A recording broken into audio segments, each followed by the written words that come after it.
Good morning, beautiful people. I hope you guys are having a wonderful day today. Today, I want to talk about the Resistance event a little bit because I've been enjoying the Resistance event. I've been kind of, slowing down my Call of Duty pace. Haven't been playing for 4 hours every night, trying to fix my sleep schedule and all that stuff. But I've been genuinely enjoying this experience. I think it's really fun with the weapon patches that I talked about, and there are some things that I want to talk about this Resistance event before we get into DLC 1, which is probably dropped by the time this video is being released.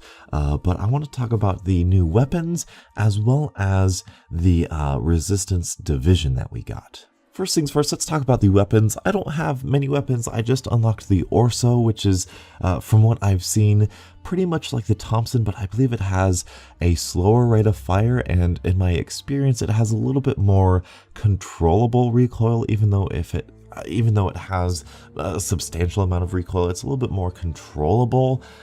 This one I feel like could use a little bit of a buff, just a slight little bit of a buff, kind of like how the Thompson had with it. It's not necessarily a horrible weapon, but it's really teetering on the border. Now, it's not super awful, but it's usable, but it's just not somewhere where I would like it to be. There have been times where I've picked it up and it's just been absolutely amazing. You guys actually probably saw that gameplay already without commentary in my sawed-off shotgun commentary. I got a little merciless there, which is pretty nice. So I've definitely done some work with it, and it's definitely going to be one of those where I'm going to have to like slap a rapid fire and steady aim on it just to get as much lead on target as possible, but it's just something that I want to see a little bit of a buff to.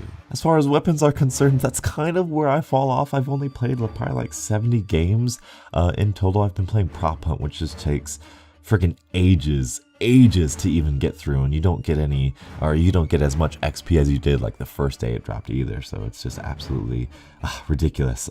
But anyway, so I don't have the Sturmgewehr, which I've heard is like the ACR, so I'm like really incredibly excited to get it. I have enough armory credits to get it, but I just kind of want to just save armory credits just because I want to like buy everything at the end of this life cycle. I don't know. We'll see. I want to get all the Resistance supply drops. Maybe I'll get a weapon out of it. That's how I got a lot of the weapons of the Winter Siege event, so I'm really optimistic about that, about my RNG luck here, so hopefully we'll get there. But so far, from what I've seen, the Sturmgewehr is actually a very solid rifle. It doesn't look overpowered, at least from what I'm able to tell. But besides that, I don't have the pistol. Don't really know anything about the pistol. I know Ghosts actually had a video out saying, I think it was Ghosts that said it's like the best akimbo pistol, so I'm excited to try that. The combat knife, it's a melee weapon, which is pretty nice. I'm surprised why we're getting it now instead of, when we had it at launch. I don't know, it's weird. But anyway, those are the weapons I want to talk about.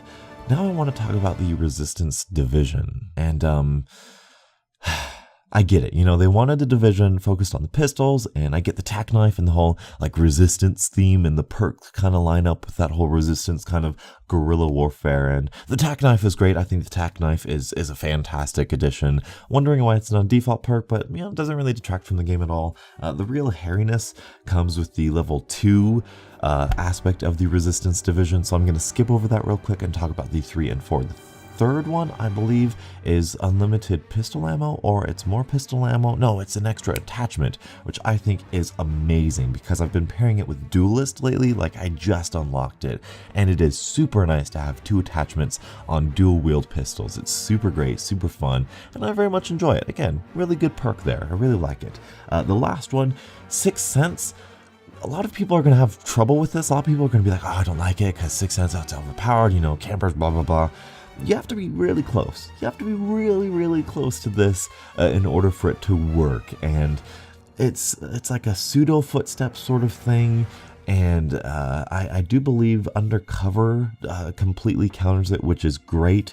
And I do want to make a video about footsteps because I just messed it up this patch here because it sucks. Oh boy. But I don't have a problem with Sixth Sense. I don't have a problem with this perk, this 4th tier perk.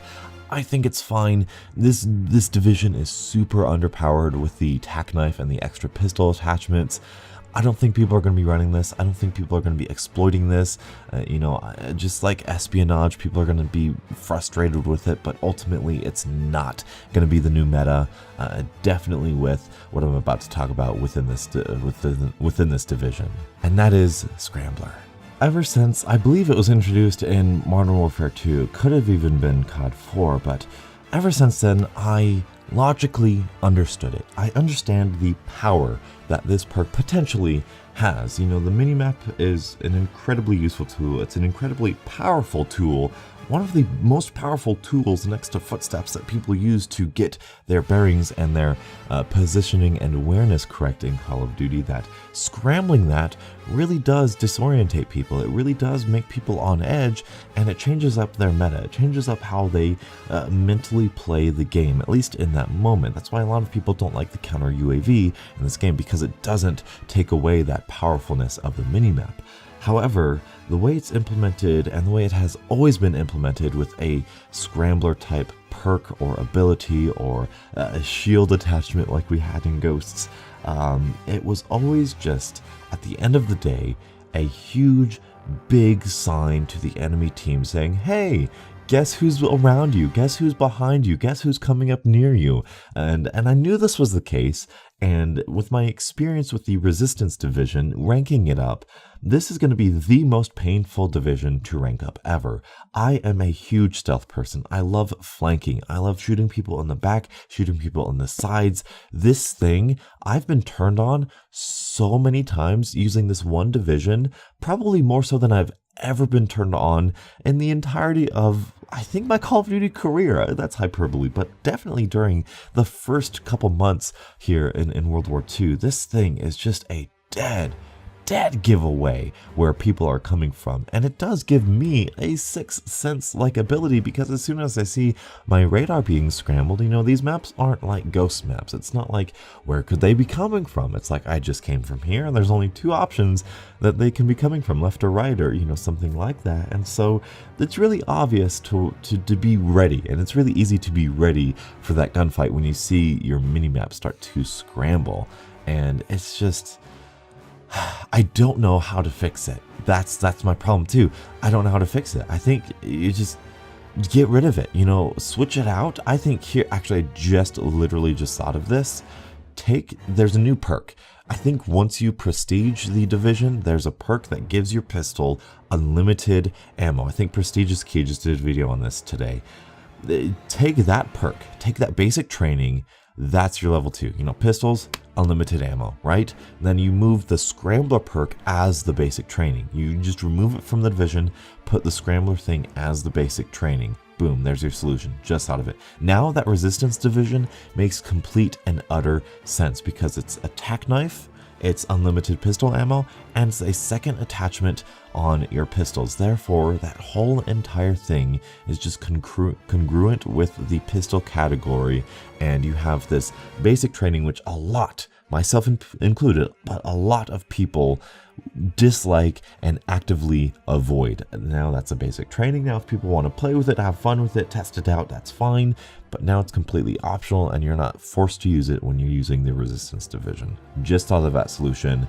Boom, Sledgehammer. That's a free one for you, by the way. You're welcome. Or as we say at work, my pleasure. But anyway, that's my thoughts on the Resistance division. You know, overall, like I said before, this is not going to be the new meta. You know, people aren't going to be running this left and right. People are using it now because it's the new thing. People want to rank it up. I know I want to rank it up because it's literally the only division that I need to rank up, other than the Armored division a little bit more. But other than that, this is going to be a grind. It's going to be a grind. If they don't change it, it's going to be super, super grindy. But anyway, I'm really happy with this Resistance event. You guys will probably see my prop hunt video if you haven't already. That's really the only thing I dislike. I dislike how the Resistance stuff, the Resistance supply drops are focused on prop hunt and that stuff. I wish it was more. I really like the Resistance division challenges because I can knock those out pretty easily, but the prop hunt challenges, man, oh, they're killing me. But anyway, what are your thoughts on the Resistance division? What weapons and stuff have you gotten from this what do you call it, event? What have you gotten from this event so far? And do you like the weapons that you have gotten, or what are you interested in trying? Let me know in the comment section below. Thank you guys so much for watching. Until the next absolutely beautiful Call of Duty morning, I'll catch up with you guys later. And as always, stay beautiful.